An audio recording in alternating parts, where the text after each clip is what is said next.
Aloha, y'all. It is Friday, Freya's Day, Frigg's Day, Freya Day, Friday, the 6th of June. Freya is like the Venus equivalent in the Nordic pantheon. It is also a Venus-ruled day. Esoterically, the sun is in Gemini, the moon is in Libra. We'll reference the astrology as we go. We have a whole lot of squares and oppositions going on right now, like a lot more than normal. There is a trine between the moon, sun, Mercury, and Jupiter. But there's also a trine between Mars and Chiron, as well as Venus and Aries. So anyway, the cards we've got, how apropos for so much tension, the Five of Cups. The clarifier is the Chariot card, and the Friday wild card is the Fairy Oracle deck, and it's the Laum from the Brian Froud's Fairy Oracles. So if you are a water sign, if you are a Cancer, or a Scorpio, or a Pisces, you are a water sign, you're a cup. We all have emotions, but they're the cup suit, those signs. And this is the card of the day. Hope is not gone. Allow yourself to grieve what is spilled, give in to the grief, and work through it. We're going to have to feel deep feelings sometimes, North Node and Pisces. And it ain't always easy, but we have to work through it. Saturn conjunct Neptune and Aries. We got to push on through, break on through to the other side of the grief.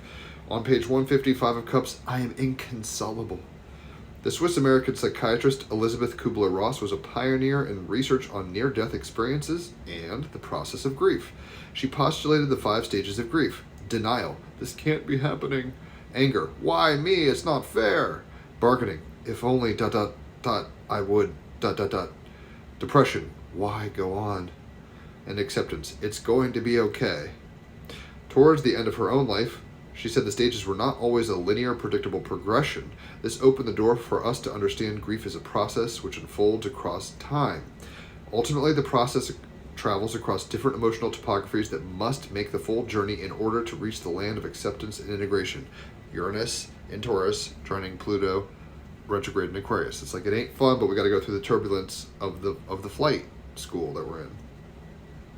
In the Five of Cups, a distraught yet almost indistinguishable figure crouches by the river, watching as a hand desperately reaches out from the rushing torrent as it is swept away.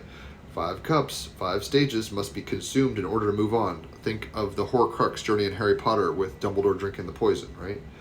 3 cups hold red inflammation. 1 stands empty with feelings of emptiness and meaninglessness. 1 does not have to be dealing with something catastrophic. It points to the fact that we all carry tremendous grief, ancestral grief, family grief, cultural grief, grief for our loss of innocence. We all live out the 5 stages of grief in numerous ways. It's a plethora, a multiplicity. Sun, Mercury, Jupiter, and Gemini, trining Moon and Libra. It's like every angle of approach is happening. Right? We all live this through life, right? A dream job we have worked so hard for falls through. Wah, wah, wah. A relationship breaks up. Wah, wah, wah. Children leave home. Wah, wah, wah. No one passes through life untouched by grief and loss. Even Jesus wept, right? Grief is part of the natural cycle of life. We could stop fighting against it and allow ourselves to feel what needs to be felt. Tarot offers us an opportunity to see ourselves through different eyes, to see what needs to be questioned, healed, and released, right? Jupiter and Gemini, Sun, Mercury, and Gemini, trining Moon and Libra. It's like, can you see both sides of the coin and get past a mental blockage, an emotional blockage, release it and heal it? It offers us new vistas to move towards and explore. As with the 4 of Cups, we have the capacity to create a new context or viewpoint through which we can explore our pain and discomfort. We can transform them into something wondrous. This is what alchemy is. When we cry, it's alchemizing our vibration and emotion and getting it out of us. It's good to cry. Even ugly cries have a place at some point.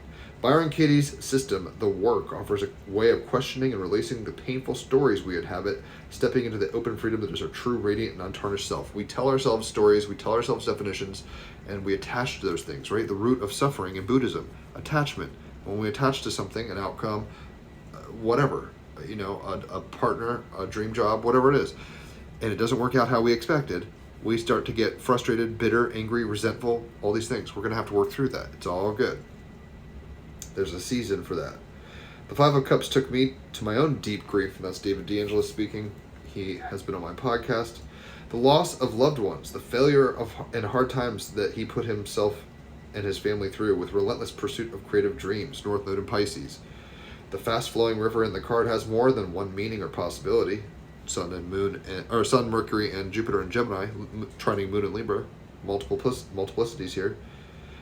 So the river can mean many things. Of course, we can be swept away by the river of tears, but we can also be cleansed by it. We can put right what we can and let go of our grief. Let it be taken back into the great ocean of life. For me, this card does not point to the arrival of some form of grief, for it has already arrived and we carry it in our body's cells. Instead, it presents a question and a powerful possibility. It asks you to look at the grief you hold on to.